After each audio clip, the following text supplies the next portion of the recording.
What's up, guys? This is my E46 kind of drift project that I've had over the past almost a year. I just want to give a little introduction because I've had a lot of people ask me like, how did I get into drifting, or should I buy a drift car? What should I buy? Like, or am I going to be good? It's a little hard to answer that right off the bat, but I'll give you a quick rundown of this car. I bought it last November from a guy that got it from a police auction. It had a couple issues. It was crashing the front end. It had misfire. It had a little bit of rust. Some panels were missing. The guy just really didn't want to mess with it anymore, so I picked it up fairly cheap. It's a 5-speed. It's a 325i, so nothing really that special. You can get these under $2,000 fairly easily. So basically, what I did to this one is I have some really cheap eBay coilovers, and I have a Sparco racing seat and harness, and then just a welded diff out of an automatic 325i.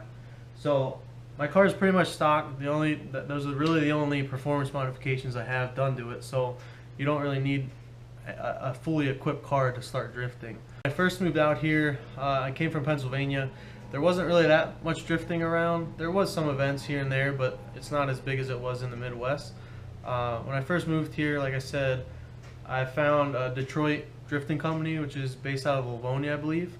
So I contacted them and asked them where like the events were held around here, and they put me in contact with MI Drift and all the other places like Gingerman, where they have bigger events. So basically all last year I went out and watched and started doing video and taking pictures, and it was fun, but I just really wanted to get a drift car. So I decided I was going to get one after watching and say I want to try this. So really make sure you're into it, because if you're not into it, you're not gonna turn out well, and you're gonna get really frustrated.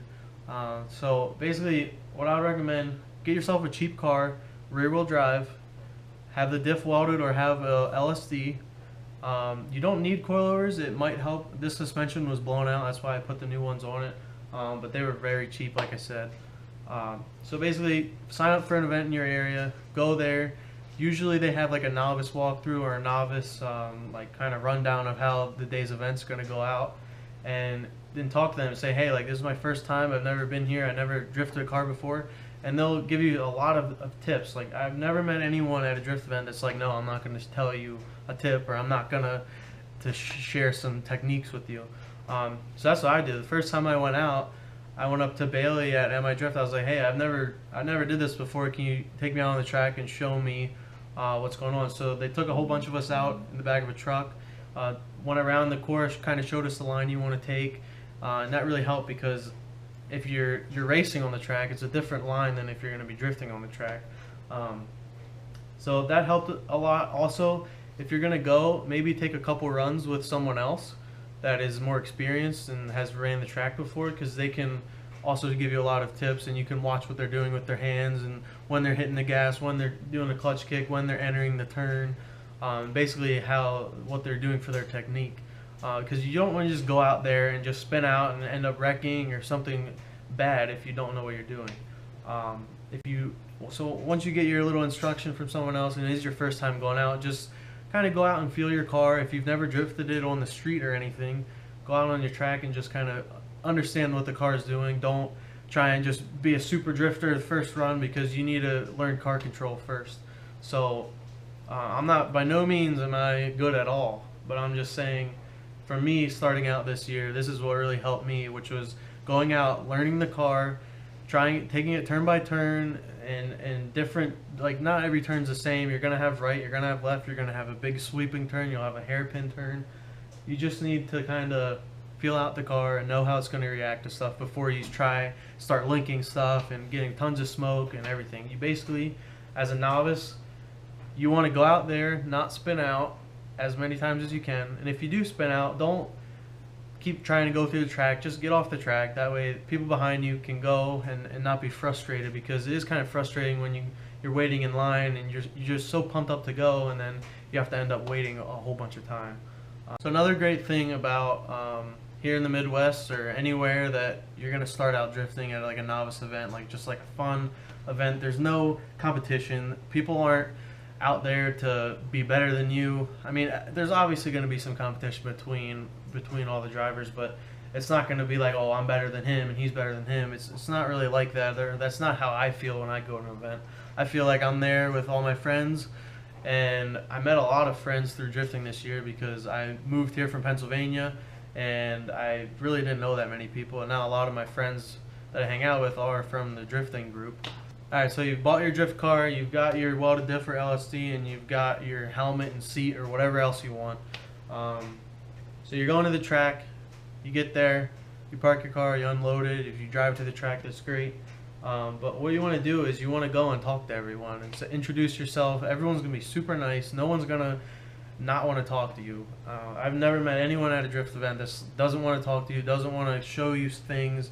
There's no reason that you shouldn't go up to someone and say, hey, I'm new, I don't know anyone. Or if you do know someone, that's even better.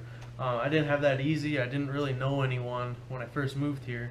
So I kind of just went out to the events, started to talk to everyone and get ride-alongs, and it just was a really good experience to get new friends and kind of be a fun environment to be in instead of just going there and being stuck all day by yourself. So that's definitely one of the things I would do. Another thing is go out and take advice from other people. Like if you have the opportunity to have a more experienced driver ride with you, then that just helps so much because they can help you as you're actually driving. So like I had people, Ray McDivitt, he helped me last year, and this whole year, basically giving me tips, giving me ride-alongs my first couple of times, and letting me ride with him, as well as him being a passenger in my car, telling me when to clutch kick, telling me when to get more angle, getting more speed, and just kind of getting the technique down, because it is a lot different than any other type of kind of motorsports racing, because normally in autocross or road courses, you're trying to stay in control of the vehicle, and you're staying in control with drifting, but you have to upset the car and do what the car is not really meant to do from factory. So it takes a little bit of getting used to, of getting comfortable sliding and getting comfortable about catching it when you're transitioning through turns. And the other thing is, if you do crash, don't really get discouraged. I mean, everyone's going to crash. I was doing great this whole year, and then I went down to Killcare in Ohio, and I was just doing tons of runs, and then obviously my last run, I ended up spinning out and hitting the wall, and I moved the frame over a little bit in the front and ended up having to basically bend it back with some chains and a come-along. I'll have that video right here. Anyways, don't get discouraged, because I was like, oh man, I'm never going to be drifting this year again. Like, I'm not going to be able to. But I asked some of my friends that I met through drifting and people I know from work, and we got it fixed, and I was able to do 2 more events this year. So don't get discouraged if you crash. Don't get discouraged if you can't drift. Don't get discouraged if you're having a hard time. Just ask someone for help, because it's going to make it more fun for you. Every event is going to make it more fun for the people that are with you, and it's just going to be a better experience.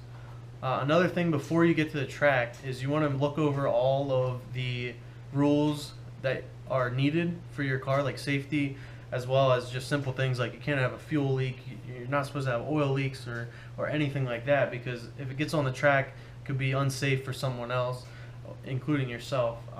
So go through that. It'll make it a lot easier for other people doing tech inspection. Have your car set up to what they want to do, instead of getting there with kind of a haggard car and be like, yeah, well, this is my drift car. Well, sometimes that doesn't really work the best. When you have a seat that's loose or you have lug nuts that are missing, they're not going to let you drive on the track, because I mean, they're there to keep you safe and give a good event. And if you're out there and something falls off or breaks from your negligence of checking all the bolts, or if you just didn't replace something because you didn't want to, you need to have a safe vehicle, because I mean, you are in a racing environment, you are in a vehicle that's going at a pretty fast speed with walls all around you, so you can get hurt. So definitely make sure your car's safe. Make sure you have all the rules. Bring extra tires, because you're going to go through more than one set, hopefully. get used tires if you can for free.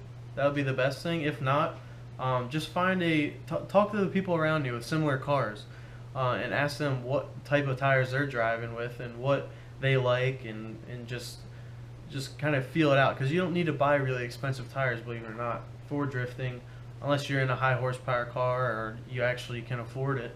The only thing I would say about tires is invest in a good set of front tires, because you want your front end to be really grippy. That way you can enter a turn and not get any understeer, and you don't want to have any issues when you're trying to initiate a turn, because the worst thing is when you go into a turn and your front end just pushes, like you don't have any traction, and that's just the worst, because it's going to be hard for you to initiate and hard for you to catch it back, and it's not very fun. Last thing, if you have any questions, please just comment below. I will try to answer them the best I can. If not, I'll have someone else answer them for me, because I'm still pretty new at this. But I just wanted to give this video again because I had a lot of people back at home asking how I got into it and how I started it, what I did to my car, and it's just a little easier to do this video just to explain that I really didn't do that much to the car. The car is pretty much stock. You don't need a lot. You just need to have the drive to do it, and you want to go out and do your best. So thanks for watching, and please subscribe. If people like these videos, I'll do a little bit more this winter of the modifications I'll be doing to this, to make it a little bit easier to drift next year, because this year I just wanted something really cheap to get started and just get out there. That way I wasn't stuck in a garage all summer. But thanks again.